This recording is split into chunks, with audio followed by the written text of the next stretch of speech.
আজ 7 মে 2026 ভারতের ইতিহাসে এক অদ্ভুত সন্ধিক্ষণ।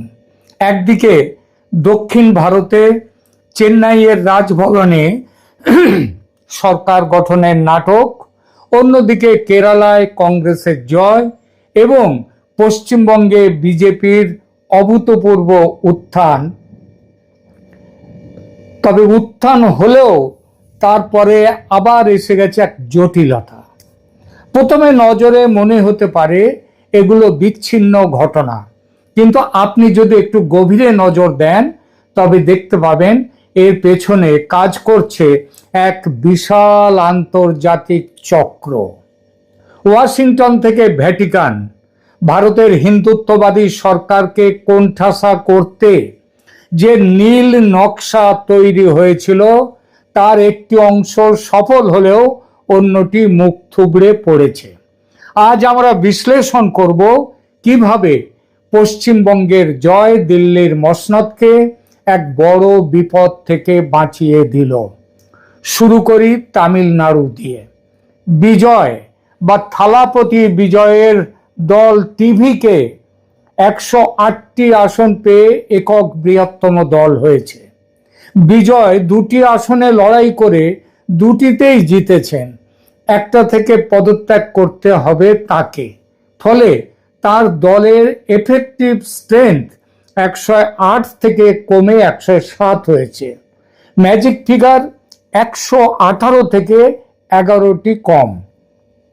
আজ শপথ নেয়ার কথা থাকলেও তা হয়নি বিজয়ের। কেন? কারণ এখানে যে সরকার তৈরির ছক কষা হয়েছে তার নিয়ন্ত্রক শুধু চেন্নাইয়ে বসে নেই। কংগ্রেসের 5 বিধায়ক বিজয়কে সমর্থন দিচ্ছে ঠিকই, কিন্তু স্ট্যালিনকে সরিয়ে বিজয়কে কেন বাঁচল কংগ্রেস? শুধুই কি ক্ষমতার ভাগ পাওয়া? শুধুই কি ক্ষমতার লোভে দীর্ঘ কয়েক দশকের ডিএমকে কংগ্রেস সম্পর্ককে এক ঝটকায় কেটে দিয়েছে কংগ্রেস? না বন্ধু, তা নয়। বিষয়টা এত সহজ জলবৎ তরলং নয়। এর পেছনে ধর্ম এবং আন্তর্জাতিক লবির এক বড় খেলা রয়েছে, যে খেলার খেলোয়াড় ওয়াশিংটন, ভ্যাটিকান এবং কুখ্যাত ডিপ স্টেট, জর্জ সোরস যার মাথায়। আপনি একটা বড় সড়ো ধুস বলে উড়িয়ে দিতে পারেন, বলতেই পারেন ধুস মশাই, রজ্জুতে সর্পভ্রম হয়েছে আপনার। কিন্তু আসলে ব্যাপারটা কিন্তু উল্টো। সর্পকে রজ্জু ভেবে নিশ্চিন্তে বসে থাকছেন আপনি। ডিএমকের কট্টর নাস্তিক্যবাদ বা সনাতন ধর্ম বিরোধী অবস্থান দিল্লির বিরুদ্ধে লড়াইয়ে সবসময় সাহায্য করেনি। তাই ভ্যাটিকান এবং ওয়াশিংটনের ডিপ স্টেট লবি এবার একজন এমন মুখকে বেছে নিয়েছেন যার ধর্মীয় পরিচয় যিনি খ্রিস্টান, যার ব্যক্তিগত পরিচয় এবং যুব সমাজের ওপর প্রভাব সিনেমার দৌলতে বেশ বেশ বড়, সেইটাকে কাজে লাগিয়ে দক্ষিণ ভারতে একটি বাফার জোন তৈরি করার চেষ্টায় ডিপ স্টেট, ওয়াশিংটন, ভ্যাটিকান। দেখুন, এর আগে বিজয়ের থেকেও অনেক বড় সিনেমা শিল্পী কামাল হাসান তিনি এসছেন। আবার দেখেছেন আপনারা যে অনেকেই শিল্পী তারা এসেছেন কিন্তু টিকতে পারেননি, কিন্তু বিজয় টিকে গেলেন। কারণ ওই যে বললাম ধর্মীয় পরিচয়, সেটা হচ্ছে তিনি খ্রিস্টান। ঠিকঠাক এগোচ্ছিল সব, কিন্তু হিসাবটা একটু ঘেঁটে গেল সংখ্যার বিচারে। সংখ্যাগরিষ্ঠ দল হলো বটে বিজয়ের টিভিকে দল, কিন্তু বিধানসভায় নিরঙ্কুশ সংখ্যাগরিষ্ঠতা থেকে 11টা আসন নিচে রয়ে এলো। কংগ্রেসের 5টি আসন যোগ করার পরেও দরকার আরো 6টি, সেটি এখনো পর্যন্ত পাওয়া যায়নি। এদিকে বিধানসভার মেয়াদ শেষ হচ্ছে 10ই মে। স্ট্যালিন আমাদের মমতা সুন্দরীর মতো চেয়ার আঁকড়ে পড়ে থাকেননি। তিনি ফল ঘোষণার সঙ্গে সঙ্গেই পদত্যাগ করেছেন। বিজয় ভেবেছিলেন সংখ্যাগরিষ্ঠতা পেতে মাত্র তো কয়েকটা আসন, কংগ্রেস তো রয়েছেই 6টি আসন, তাহলে সেটা পেতে অসুবিধা হবে না। তাই আজ 7ই মে শপথ গ্রহণের অনুষ্ঠান রেখেছিলেন। শেষ খবরে জানা যাচ্ছে বাতিল করেছেন সে অনুষ্ঠান। ওদিকে এগিয়ে আসছে 10 মের ডেডলাইন। 10 মে কেন? কারণ তামিলনাড়ু বিধানসভার বর্তমান যে যে পর্ব, সেটা কিন্তু 10ই মে শেষ হয়ে যাচ্ছে। যত সময় শেষ চলে যাচ্ছে, রাষ্ট্রপতির শাসনের সম্ভাবনাও তত প্রবল হচ্ছে। তামিলনাড়ুর এই অনিশ্চয়তার উল্টো দিকে এবার আসুন কেরালায়। কেরালায় কিন্তু ওয়াশিংটন ও ভ্যাটিকানের পরিকল্পনা সফল হয়েছে।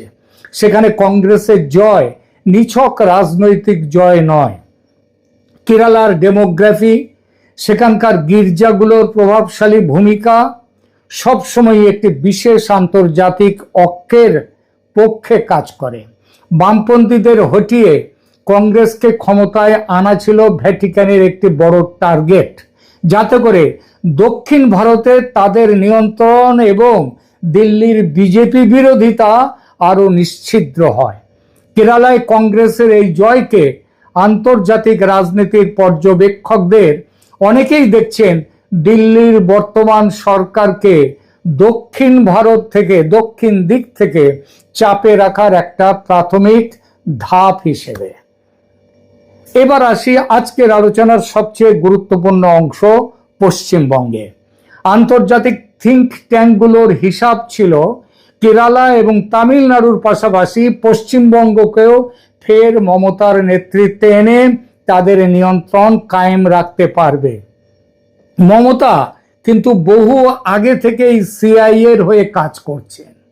মমতা যে এই বঙ্গে মোহাম্মদ ইউনূসের অনুরূপ সংস্করণ হয়ে ভারত বিরোধী বা ভারতকে দুর্বল করার ষড়যন্ত্রে অনেক আগে থেকেই জড়িত, সেটা নতুন করে বলার অপেক্ষা রাখে কি? কেন পশ্চিমবঙ্গ এত গুরুত্বপূর্ণ? কারণ ওয়াশিংটনের পরিকল্পনায় পশ্চিমবঙ্গকে বাংলাদেশের মৌলবাদী শক্তিগুলোর জন্য একটি লঞ্চ প্যাড হিসেবে ব্যবহার করা ঠিক করা আছে। বাংলাদেশে বর্তমানে যে সরকার বা যে পরিস্থিতি তৈরি হয়েছে, তার সাথে পশ্চিমবঙ্গের সীমান্ত সমীকরণকে যুক্ত করে ভারতের মূল ভূখণ্ডে অস্থিরতা তৈরি করাই আসল উদ্দেশ্য। সেই উদ্দেশ্যের প্রথম পর্যায়ে শেখ হাসিনাকে গদিচ্যুত করা হয়েছে, ক্ষমতাচ্যুত করা হয়েছে। মমতা ব্যানার্জির মুসলিম তোষণ এবং সেই তোষণের মাধ্যমে ভারতের জাতীয়তাবাদী শক্তিকে দুর্বল করার পরিকল্পনা থেকেই মমতার উত্থান। এটা একটু ভেবে দেখলেই বুঝতে পারবেন। ভারতের সীমান্ত জুড়ে বাংলাদেশের যে বিস্তৃত অঞ্চল, বাংলাদেশের অংশে, সেখানে গত ফেব্রুয়ারির নির্বাচনে জামাতের যে বিশাল সাফল্য, তার মূলেও মমতার বড়সড় অবদানের খোঁজ পেয়েছে ভারতের গোয়েন্দা সংস্থাগুলো। মমতা তৃণমূল কংগ্রেস সেই নির্বাচনে জামায়াতকে শুধু অর্থের যোগান দেয়নি, সেটা ছাড়া আরো বিভিন্নভাবে সহায়তা করেছে। এই সমস্ত ব্যাপারটা ভারতীয় গোয়েন্দারা তাদের বড়সড় তদন্তের আওতায় ইতিমধ্যে নিয়ে এসেছেন এবং আগামী দিনে বিজেপির সরকার গঠনের পর সেই প্রক্রিয়া আরো ভয়ঙ্করভাবে, আরো বিরাটভাবে এগিয়ে যাবে। তার জন্য মমতা এখন পাগলের মতো একটি দাঙ্গা বাঁধাবার চেষ্টা করছেন। গতকাল শুভেন্দু অধিকারীর যিনি আত্মসহায়ক পার্সোনাল অ্যাসিস্ট্যান্ট, তারকে যে খুন করালো, হত্যা করা হলো গুলি চালিয়ে, সেই হত্যাকারী যারা, তারা কিন্তু বাংলাদেশে যাওয়ার জন্য তৈরি, কিন্তু আটকে দিয়েছে ভারতের গোয়েন্দারা। এই ব্যাপারে পাকাপাকি তথ্যের বিস্ফোরণ যখন হবে, সেটা সত্যি বিস্ফোরণ হবে, আর সেটা কেবল সময়ের অপেক্ষা।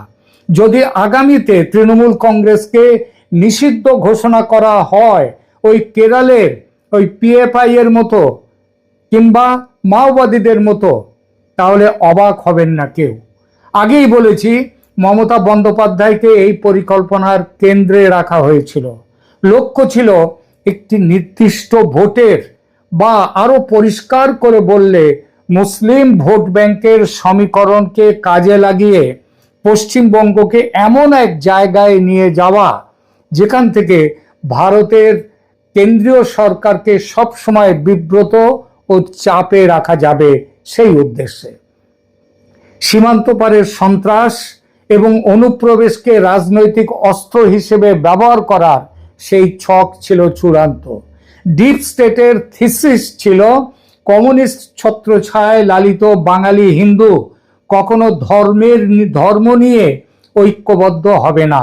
হিন্দু কখনো ধর্মীয় মেরুকরণের পথে যেতে পারে না, কারণ তাদের একটা কমিউনিস্ট ঐতিহ্য আছে, ধর্মনিরপেক্ষতা, সেকুলারিজম মানে মুসলিম তোষণের একটা ঐতিহ্য আছে। ফলে এরা কখনোই ধর্মীয় মেরুকরণের পথে যাবে না মুসলমানদের মতো। কিন্তু বিজেপির হিন্দুত্বের ডাক, মমতার ওই ইসলামী তোষণের রাজনীতি এবং সর্বোপরি বাংলা পশ্চিমবঙ্গের হিন্দুদের সংখ্যালঘু হয়ে এই দেশ থেকে আরো একবার বাস্তুহারা হওয়ার ভয় সেটা চেপে বসেছে এবং এই চেপে বসার ফলে বাঙালি হিন্দু মেরুকরণের পথে চলে গেল। জয় শ্রীরাম ধ্বনি হয়ে উঠল বীজ মন্ত্র, ঘেঁটে গেল বিদেশি প্ল্যান। এটা যে ওয়াশিংটনকে কতটা ভাবিয়ে তুলেছে সেটা বোঝা যায় এটা দেখে যে ইতিপূর্বে ভারতের কেন পৃথিবীর কোনো দেশের অঙ্গরাজ্যের নির্বাচন নিয়ে যা করেনি আমেরিকা সেটাই করলেন মার্কিন প্রেসিডেন্ট ট্রাম্প। পশ্চিমবঙ্গে বিজেপির নির্বাচনী জয়ের জন্য অভিনন্দন বার্তা পাঠালেন নরেন্দ্র মোদীকে। এটা আগে ভাগেই দোষ কাটানোর চেষ্টা, অনেকটা সেই ঠাকুর ঘরে কেড়ে আমি তো কলা খাইনি প্রশ্নের আগেই উত্তর। কিন্তু এখানেই বোঝা যায় এ ব্যথা কি যে ব্যথা, বোঝে কি আনজনে। মমতার পরাজয় মানে শুধু একটি দলের হার নয়, এটি ওয়াশিংটন এবং ভ্যাটিকানের সেই অ্যান্টি ইন্ডিয়া লঞ্চ প্যাড পরিকল্পনার আপাতত সমাধি হওয়া। কেন বিজেপির জয় দিল্লির জন্য স্বস্তির আর ডিপ স্টেটের জন্য কেন স্বপ্নভঙ্গ? কল্পনা করুন যদি আজ পশ্চিমবঙ্গ এবং তামিলনাড়ু আর কেরালা তো হয়েই গেছে, এই দুটো রাজ্যই এই আন্তর্জাতিক লবির পকেটে থাকতো, তবে দিল্লির অবস্থা কি হতো? উত্তর ভারত এবং পশ্চিম ভারতের বাইরে দিল্লি কার্যত আসাম ছাড়া একঘরে হয়ে পড়ত। পশ্চিমবঙ্গে বিজেপির জয় এই মৌলবাদী করিডরকে যেটা বানাবার চেষ্টা করেছে ডিপ স্টেট, তাকে এটা ভেঙে দিয়েছে বিজেপির এই জয়। বাংলাদেশের সন্ত্রাসবাদীরা এখন আর পশ্চিমবঙ্গকে নিরাপদ আশ্রয় হিসেবে ব্যবহার করতে পারবে না। এটি দিল্লির সরকারের জন্য শুধু রাজনৈতিক অক্সিজেন তা নয়, বরং জাতীয় নিরাপত্তার ক্ষেত্রে এক বিশাল জয়। আগামী 72 ঘন্টা রাষ্ট্রপতি শাসন নাকি সরকার? ফিরে আসি তামিলনাড়ুতে। 10ই মের মধ্যে যদি বিজয় 118 জনের সমর্থন না পান, তবে তামিলনাড়ু রাষ্ট্রপতি শাসনের অধীনে চলে যাবে। আর এটা হলে দিল্লির কেন্দ্রীয় সরকারের হাতে একটা বড় সুযোগ আসবে এই আন্তর্জাতিক লবির প্রভাবকে রুখে দেয়া।